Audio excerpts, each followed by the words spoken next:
Bonsoir et bienvenue à une nouvelle émission Le Micro du Soir. Aujourd'hui, nous accueillons pour la seconde fois quelqu'un que nous avions déjà interrogé il y a plus d'un an et demi, fin janvier 2022. Comme notre invité de la semaine dernière, l'ostéopathe Olivier Lebrun, il est français et travaille non pas dans la santé, plutôt disons dans le bien-être. Alors, promis, la semaine prochaine, nous serons en compagnie d'une femme non française. Arrivé en Roumanie en 2007 pour monter un bureau d'études mécaniques, notre invité de ce soir donc, Thierry Landry, est aujourd'hui coach et travaille aussi avec un réseau de psychothérapeutes. Thierry Landry, bonsoir. Bonsoir. Merci d'être une nouvelle fois avec nous. Alors tout d'abord, permettez-moi de rappeler à nos auditrices et auditeurs qu'ils peuvent réécouter notre premier entretien du 22 janvier 2022, disponible sur le site rfi.euro à la rubrique Le Micro du Soir. Vous y parliez notamment de votre arrivée en Roumanie et de comment vous étiez devenu coach. Mais petit rappel toutefois, qu'est-ce qu'un coach ? Merci d'abord pour l'invitation. Et puis, coach, en fait, il y a beaucoup de choses sous cette dénomination. C'est un mot qui est venu et maintenant, il y a des coachs professionnels, des coachs de vie, des coachs de bien-être, des coachs... Ce à quoi on pense le plus souvent, c'est coach sportif. Cette personne qui sélectionne son équipe, qui dirige, qui met en place des stratégies, qui organise les entraînements, etc. Moi, je suis pas du tout ça. D'ailleurs, coach me dérange un peu, en fait, parce que je sais pas trop où me situer. Le mot que j'utilise et que j'aime employer, c'est accompagnant. Parce que quand un client vient me voir, en fait, il vient avec une problématique, et puis ensemble, on suit un chemin. Un chemin très souvent intérieur, en fonction de ses capacités, de la volonté d'aller plus loin. On peut rester superficiel sur ce chemin, ou alors aller beaucoup plus profond. D'accord. Donc c'est plutôt ça pour moi, un chemin qu'on fait ensemble, un bout de chemin. C'est le client qui décide jusqu'où on va et comment on y va. Et il me donne des pistes, on suit ces pistes-là. Je lui ouvre aussi des portes, des horizons, quelque chose. Et puis on va ensemble là où il veut aller, avec son intention première quand il arrive. Et puis on développe autour de ça, quoi. Et je me rappelle lors de notre premier entretien que vous me disiez qu'à un moment donné, eh bien vous passez le témoin à éventuellement un ou une psychothérapeute. Vous êtes pas là, vous n'êtes pas psychothérapeute, mais vous passez le témoin. Est-ce que c'est une expression qui vous va, celle-là, de passer le témoin quand à un moment donné vous sentez qu'il y a des choses que vous ne pouvez pas traiter? Le témoin ou passer la main, accompagnant, être proche de quelqu'un. Et donc on travaille avec une équipe, tout à fait. On a mis en place ça il y a déjà quelques temps. Et on va en parler. On va parler de votre réseau. On va en parler. Et donc c'est en effet il y a des moments où un petit peu comme quand on se promène, on peut aller jusqu'à un endroit et puis après on a ses propres limites, Moi j'ai des limites qui sont professionnelles, qui sont pour moi clairement définies, et ensuite quand on atteint des zones qui sont beaucoup plus personnelles, beaucoup plus intimes, c'est plus du tout mon rôle, je suis pas préparé pour ça. Donc en effet on a après une personne qui vient et qui aide le client sur une partie plus psychologique. Alors, il y a différentes techniques de coaching. Quand vous accompagnez, comme vous le dites, vous utilisez différentes techniques. La première fois, vous nous avez parlé de constellation systémique. Aujourd'hui, quelle est là où les techniques que vous utilisez le plus ? Et aujourd'hui, en fait, là, je viens de terminer 2 ans de formation sur le trauma de développement. Et en fait, ce qui complète mes compétences et mes possibilités. On parlait de ce chemin, en fait. Je me sentais toujours un petit peu limité dans le chemin. Et en faisant, tout au long de mon parcours professionnel, en faisant ces formations-là, elles me permettent non pas peut-être d'aller plus loin, mais peut-être d'ouvrir plus largement les possibilités. Ce qui fait que ce que je m'aperçois maintenant, avec cette formation par exemple sur le trauma de développement, j'ai une autre approche avec le client dès le démarrage de la séance, avec où je mets beaucoup moins de pression sur moi. J'attends beaucoup moins du client et le client le ressent, ce qui fait que lui se met beaucoup moins de pression, est beaucoup plus ouvert à tout ce qui lui vient. Ça lui permet de les exprimer parce qu'il n'y a plus cette pression-là. Et ensuite, il avance beaucoup plus vite en fait. Et donc, pour répondre à votre question, je me suis aperçu que je faisais un mix maintenant. Il y a cette partie coaching avec des objectifs, avec des lignes à suivre. Pour résoudre en général des problèmes professionnels. Mais les problèmes professionnels, en fait, il y a des gens qui viennent de multiples horizons, donc j'ai pas la capacité de répondre à toutes ces personnes sur un plan technique, et ce sont des gens extrêmement intelligents qui viennent me voir, des gens qui ont des grosses capacités. Les problèmes techniques, ce sont des spécialistes, des experts, donc quand ils viennent me voir, c'est pas pour un problème technique en fait, c'est parce qu'ils ont un problème à un moment. Mais parce relationnel au travail, est-ce que c'est plutôt lié au travail que dans le domaine intime? C'est toujours lié au travail quand ils viennent me voir. Sinon, ils iraient voir ma collègue psychothérapeute. Voilà. Mais par contre, quand ils viennent me voir, c'est lié au travail. Mais ils ressentent qu'il y a un blocage quelque part. Il y a quelque chose qui les empêche de passer à l'étape supérieure. Je travaille souvent avec des entrepreneurs, et quand ils viennent me voir, ils me disent « Ah, je peux pas réussir ça, j'arrive pas. » Il y a un moment où ça se bloque, je sens que ça se bloque et je sais pas pourquoi. Et donc, on travaille sur ce genre de sujet. On commence à ouvrir des fenêtres, ensuite des portes, et puis on y va sur le chemin. Et là, à travers justement ces formations que j'ai eues, je jongle entre les différentes possibilités. J'utilise beaucoup la constellation systémique pour identifier en fait la problématique. En 2 mots, la constellation systémique. On est tous dans un système qui est en équilibre.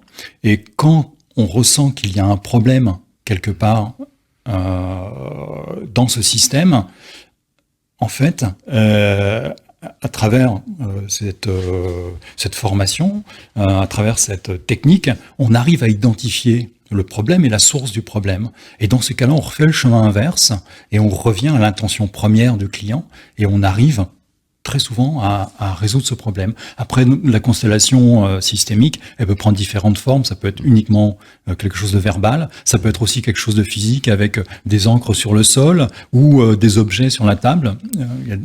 En fonction en fait de la personnalité du client et de sa possibilité d'ouverture sur ces sujets-là. Et ça se fait plutôt en groupe? Non, pas spécialement. Non. On fait des interventions en entreprise, des entreprises où le flux de communication est complètement bloqué. Personne n'identifie parce que personne ne dit qu'il supporte pas son collègue ou le responsable du département à côté. Et donc, en entreprise, on va faire une constellation. Et là, en effet, on fait une constellation de groupe avec des représentants pour chaque département, un représentant peut-être pour un responsable, et puis un représentant pour le produit. Et donc là, on fait ça en groupe. Mais par contre, dans mon cabinet, on fait ça sur table, c'est-à-dire qu'on a des figurines, ou alors on utilise des choses au sol.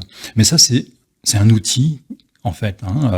C'est pas le but. C'est juste un outil pour permettre au client de prendre conscience de ce qui se passe et d'avoir des représentations.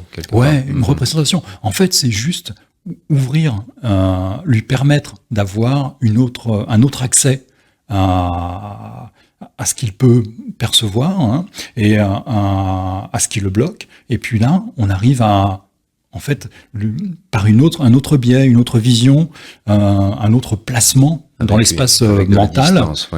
Toujours mettre de la distance. Alors, parlez-nous un petit peu de ce réseau que vous avez constitué avec votre femme Bogdana, qui est, elle, psychothérapeute. Bien sûr. Alors, comment ça fonctionne exactement? Ça fonctionne très très bien. C'est quelque chose qui fonctionne bien parce que, en fait, souvent les entrepreneurs, les directeurs d'entreprise ont une certaine image. Ce sont des gens qui ont réussi, ils ont fait soit des grandes études et sont arrivés à des postes très importants, soit ils se sont développés tout seuls pour montrer qu'ils étaient capables de le faire. Et puis ce sont des gens qui ont des stratégies comme ça de développement qui sont très centrées sur la personne, hein, sur le développement de la personne. Et il est difficile pour eux parfois d'accéder justement à cette partie émotionnelle qui peut les bloquer. Hein. Souvent, j'ai des entrepreneurs qui viennent et en fait, à la fin de la séance, on s'aperçoit que le blocage était lié à l'image qui était reliée au père. Et à partir de là, je me suis dit, mais bon, moi après, je peux plus travailler avec cette personne.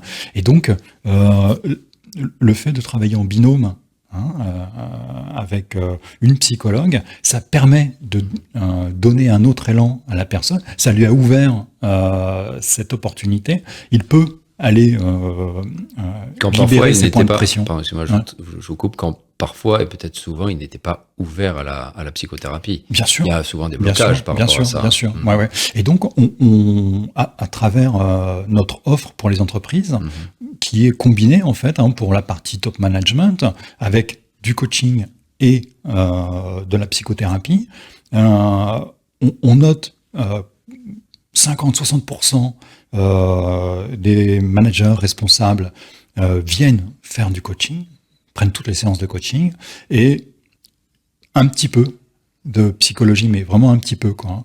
Avec bien sûr un pourcentage plus important pour les femmes, qui sont plus ouvertes pour aller échanger sur leurs émotions et leurs blocages plus personnels. Donc c'est pour ça qu'on a mis ça en place et ça fonctionne très bien. Ouais. Alors vous parlez des entreprises, mais il y a aussi des individus qui peuvent vous voir, Bien sûr. venir vous voir. Et, alors, s'occuper de son bien-être mental peut être perçu comme un privilège réservé à ceux qui en ont les moyens. Mais quand on est obligé de se préoccuper surtout des fins de mois à cause d'une situation financière délicate, et c'est souvent le cas pour beaucoup de gens en Roumanie, comment s'intéresser à son bien-être? Bien sûr. Ça me surprend toujours d'ailleurs. Les Roumains se cultivent énormément. Avant de venir dans le cabinet de psychologie ou de coaching, les gens arrivent très très souvent avec un bagage de lecture qui est absolument monstrueux. Ils ont eu accès à des livres, à des vidéos sur YouTube, etc. Ils se renseignent énormément. Ils cherchent à résoudre par eux-mêmes leurs problématiques. Ils cherchent aussi à ouvrir leur culture. Et puis, quand ils arrivent, ils parlent de choses déjà qui sont déjà en place, quoi. Donc je sens que, en effet, il y a cette difficulté financière qui existe sur certaines personnes qui viennent nous voir. Et là, vous adaptez éventuellement vos tarifs, comme ça se passe en psychothérapie, mais je crois. En fait, on a différents tarifs. On a différentes différents niveaux de coach, différents niveaux de psychothérapeute, et bien sûr les tarifs sont adaptés en fonction aussi des possibilités des personnes. Mais je sens que il y a des choses qui sont développées dans les 10 dernières années sur la psychologie, et là on sent vraiment un intérêt croissant. Les gens, c'est fantastique tout ce avec quoi ils viennent, et aussi le coaching qui a commencé à se mettre en place et à devenir d'un très bon niveau, quoi. Alors, et vous me direz si vous êtes d'accord ou pas, dans cette petite introduction de la prochaine question, la société actuelle tend toujours vers le culte de la performance, et les jeunes le ressentent certainement. Ils commencent d'ailleurs à se rebeller un petit peu en Europe de l'Ouest, contre cette tendance de façon plus ou moins importante. J'entends des étudiants de grandes écoles en France, par exemple, qui veulent donner sens à leur carrière professionnelle, et ils sont moins portés vers le salaire. Alors, quel message essayez-vous de transmettre de façon implicite ou explicite aux directions des grandes sociétés qui sont toujours autant soumises à la pression du profit, mais veulent aussi prendre soin de leurs employés et d'eux-mêmes? Bien sûr, bien sûr. Ouais. Dans ce que je suis devenu professionnellement, ma position en fait ne me permet pas de donner des messages comme ça. Par contre, ce que j'introduis très régulièrement, ce sont d'autres choses, des intentions qui sont différentes en fait, au niveau des entrepreneurs, des chefs d'entreprise. En effet, la performance. J'en entends aussi beaucoup parler. Milieu médical en France, par exemple, les médecins maintenant qui sortent veulent faire 8 heures par jour, avoir des congés, ne plus travailler comme leurs prédécesseurs, aussi le week-end et puis n'importe quelle heure de la nuit, quoi. C'est pour ça qu'il y a des regroupements de médecins qui se font. Donc en effet, il y a cette prise de conscience et cette réaction par rapport à une performance qui est attendue. Mais la performance, faut pas oublier, c'est on est avec la performance. Quand on est un bambin, on est par terre sur le dos. Il y a un moment où on voit les personnes autour et on se met à quatre pattes et ensuite on se lève. Je veux dire, c'est déjà une énorme performance, quoi, de partir d'une position allongée pour se redresser. Ce qu'on appelle en psychologie l'élan vital, donner cette impulsion là pour se redresser et puis marcher dans la vie et avancer. Donc la performance, en fait, c'est quelque chose qui est très positif si elle est bien guidée, si elle est accompagnée, si on n'en demande pas trop par rapport aux capacités et au moment de la personne. Et justement, est-ce que vous sentez souvent des chefs d'entreprise ou des employés qui sont toujours face à ce même dilemme? D'un côté, on leur demande de la marge, du profit, et il faut que les rentrées soient là. Et puis d'un autre côté, il y a toujours plus ce besoin de bien-être, d'être en équilibre entre sa vie professionnelle et sa vie personnelle. Est-ce que vous sentez on est toujours face à un dilemme qui se résout ou plus ou moins? Tout à fait. Non, qui se résout, je peux pas le dire, mais en effet, il y a ce dilemme-là qui existe. Vous le sentez fortement aujourd'hui par rapport aux gens qui viennent vous consulter. Bien sûr, oui. Et c'est pour ça aussi qu'on voit des cas de burn-out où les gens ont d'énormes compétences, ont envie de montrer ce qu'ils sont capables de faire, et puis il y a un moment où ils perdent pied, ils ne sont pas aidés, ils continuent à travailler parce qu'ils veulent absolument arriver à performer, ils n'ont pas spécialement d'assistance et ils en demandent pas non plus parce que ils sont un petit peu enfermés dans leur tour, quoi, de performance et de performance tout seul, et donc ils arrivent à un moment où ils en peuvent plus et ils se fatiguent et ils n'arrivent plus à rien, et à un moment où tout arrête. Et après, ils sont incapables de reprendre, quoi, pendant plusieurs années, plusieurs mois, de reprendre une tâche identique. C'est pour ça qu'il est important, et c'est pour ça que nous, on adresse dans notre groupe psychologue coach, on adresse ça aux entreprises de façon un support continu tout au long de l'année, de façon à ce que les gens puissent venir vers nous pour du coaching ou pour des séances de psychothérapie, pour pouvoir les aider et soulager un petit peu toutes leurs problématiques qu'ils peuvent avoir personnelles ou professionnelles, et puis leur donner ce support-là, comme vous disiez au début, de bien-être au travail, mais aussi bien-être personnel, de pouvoir combiner les deux. Et puis pour les responsables, pour les entrepreneurs, c'est de essayer de les aider à trouver cet équilibre où, en effet, ils vont demander de la performance parce que on n'a plus le choix, quoi. Il faut être performant. Maintenant, on est à un niveau mondial. Toutes les entreprises parlent à un niveau mondial, vendent dans le monde. Ce sont des gros groupes qui sont énormes avec des pressions financières qui sont monstrueuses. Il faut absolument toujours être en plus. Tout ça, c'est des choses qui redescendent, mais il faut maîtriser comment elles redescendent. Je pense que ça fait partie maintenant de la responsabilité des entrepreneurs, des dirigeants, des managers d'entreprise, de prendre en compte cette descente et de prendre en compte avec qui ils travaillent.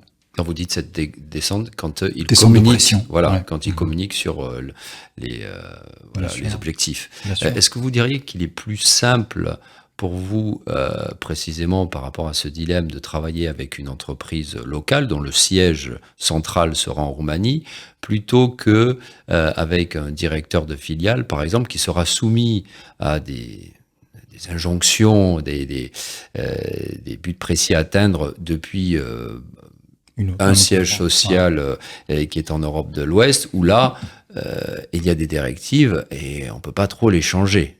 Je suppose que là, l'équation est un peu plus compliquée. Bien sûr, ouais, tout à fait. Ouais, parce il existe cette distance et il n'existe pas en fait cette notion de groupe. Hein. Une entreprise. Ça, vous l'avez entendu souvent excusez-moi, je vous écoute encore une fois, mais ce chef d'entreprise, donc chef de filiale plutôt, qui ne sait pas comment gérer la pression de Paris ou de Bruxelles. Et qu'est-ce que vous pouvez leur dire quels sont les moyens éventuellement de contrer un petit peu cette pression-là. Ouais. De contrer, bien souvent, contrer de la pression, ce qu'on a tendance à faire, c'est de mettre aussi de la pression dans l'autre sens. Et donc, c'est de l'affrontement. Ça se termine par l'affrontement, et bien souvent, ça se termine mal, quand même. J'ai connu aussi dans ma carrière ce genre de choses, et oui, très mal terminé. Oui, voilà. C'est-à-dire, vous avez été dans cette situation-là. Oui, ouais, tout à fait. Parce que on l'a pas trop dit au début, hein, mais vous êtes particulièrement utile dans ce que vous faites aujourd'hui parce que vous avez une longue expérience dans le monde des multinationales et qui plus est dans des secteurs, notamment le secteur aéronautique où il y a automobile, aéronautique, qui sont des secteurs très tendus où là la performance est tout à fait. Et donc encore une fois, c'est l'idée, c'est comment est-ce que je dis qui je suis, je dis ce que je pense, je dis ce qui me plaît, ce qui ne me plaît pas, et comment je renvoie ça de façon à exister vis-à-vis de celui qui me donne cette pression. De façon à poser les limites, de poser un cadre. Et on travaille très très souvent là-dessus, parce que opposer la pression à la pression, je suis pas un coach de rugby, hein. Mais par ces biais-là, en fait, on arrive à diminuer la pression chez le client, et il a une autre vision, en fait. Hein. C'est là aussi où on utilise ces constellations systémiques pour voir un petit peu les énergies qui existent là, hein. Parce qu'il n'y a pas que la pression descendante de la personne qui est au-dessus, il y a aussi comment je réagis, moi, par rapport à la pression, et comment ma propre image, en fait, me met encore plus de pression pour faire quelque chose. Hein. Et quelles sont aussi mes possibilités. Les constellations systémiques servent à ça aussi. Okay. Et puis après, il y a l'ouverture du client, avec comment il réagit par rapport au stress, par rapport à prendre la pression, comment il peut évacuer la pression. Et un point qui est toujours important, c'est comment il retransmet la pression sur les personnes qui travaillent avec lui. Ce que vous dites me fait penser à ce que me disait Olivier Lebrun, ostéopathe français établi à Bucarest, qui parlait des Roumains et des Roumaines, et il disait que selon lui, ils avaient une ouverture naturelle, qu'on sentait, on sentait bien leur énergie, positive ou négative, et que il les trouvait, oui, beaucoup plus facile à lire quelque part que des Européens de l'Ouest. Il y avait une sensibilité comme ça un peu à fleur de peau et avec laquelle on pouvait plus facilement travailler. Enfin, je crois que c'était ça son message. C'est très joli. Ouais. En effet, il y a des différences entre culturelles, hein, entre le peuple français et le peuple roumain, de par leurs origines, de par ce qui a traversé les époques, hein, dans les constellations cette fois-ci familiales, par exemple, hein, il y a des choses transgénérationnelles. Hein, on n'est pas français avec cet esprit de révolte, de grève pour rien. Hein, il y a des choses qui transparaissent à travers les siècles et qui sont transmises. Hein, on est toujours prêt à se lever et puis aller affronter. Les Roumains, c'est très différent. Il y a très peu d'affrontements ici. On voit très peu de grèves. Et en effet, c'est un peuple très ouvert, très calme, très proche des racines de la terre, des choses comme ça. Ils sont très liés avec ça. Une fois, j'avais entendu un de vos rendez-vous avec quelqu'un qui parlait du peuple roumain et qui disait que c'était un peuple terrien dans le sens de ce lien avec la terre et les racines, quoi, hein. Et en effet, ils ont cette simplicité, mais pas du tout en critique, hein, la simplicité de la pureté, hein, peut-être. Et puis hein. d'exprimer aussi quand ça va pas trop bien. Je trouve qu'à l'Ouest, on a un peu tendance à trop Oui. cacher, alors qu'ici, on peut, même avec quelqu'un qu'on ne connaît pas trop, on va lui demander comment vas-tu, et il va dire Binishor. C'est-à-dire qu'il va éventuellement se confier assez facilement. Bien Je sûr. trouve que c'est assez grande sain au lieu de, ouverture. il y a une grande, Ouais. au lieu de Une d'être. grande ouverture et qui souvent, par rapport aux expatriés que je rencontre, ils utilisent le mot chaleur. Ils trouvent les Roumains chaleureux. Parce qu'en fait, il y a en effet cette possibilité d'accéder à qui ils sont, quoi. Et puis on n'essaie pas de biaiser et de montrer quelqu'un qu'on n'est pas. Alors que Oui, c'est ça. c'est vrai. Ouais. Et ils essayent d'être. Hein, la France, à travers les clients roumains, la France est toujours un exemple. Comment les Français se tiennent en réunion, comment ils absorbent les charges, les pressions, hein, même si c'est souvent caché en fait. Mais ils sont toujours. Il y a régulièrement cette admiration comme ça. J'aimerais bien être Ça comme parce que vous êtes souvent en lien avec des multinationales françaises, c'est pour ça que vous dites ça? avec des Roumains qui travaillent dans des entreprises françaises, c'est pour ça que vous dites ça. Oui, d'accord. Il y a toujours un petit peu cette. Ouais. Et à travers les directeurs que je peux rencontrer, j'aimerais être comme ça, pouvoir apprécier, gérer comme ils le font, quoi. Et au niveau des besoins, vous avez, depuis que vous êtes coach, vous avez senti une évolution de la part des Roumains et des Roumaines dans leurs besoins d'accompagnement? Oui, bien sûr, ouais. Ça vient aussi avec l'évolution, hein. Moi, je suis arrivé en 2007 ici en Roumanie. Et il y a eu une évolution fantastique en Roumanie. On voit Bucarest qui se transforme tous les jours et qui s'accélère en fait. Hein, la transformation s'accélère et les attentes, les compétences évoluent aussi très rapidement. Hein. Quand je suis arrivé, je m'attendais à voir des gens un petit peu en attente, mais déjà je les ai pris en train de se développer, et là maintenant ils ont encore plus besoin, donc ils arrivent avec cette attente aussi dans mon cabinet, en demandant voilà, qu'est-ce que je peux faire, je veux vraiment réaliser ça, et comment je peux le faire, quoi, hein. Ce sont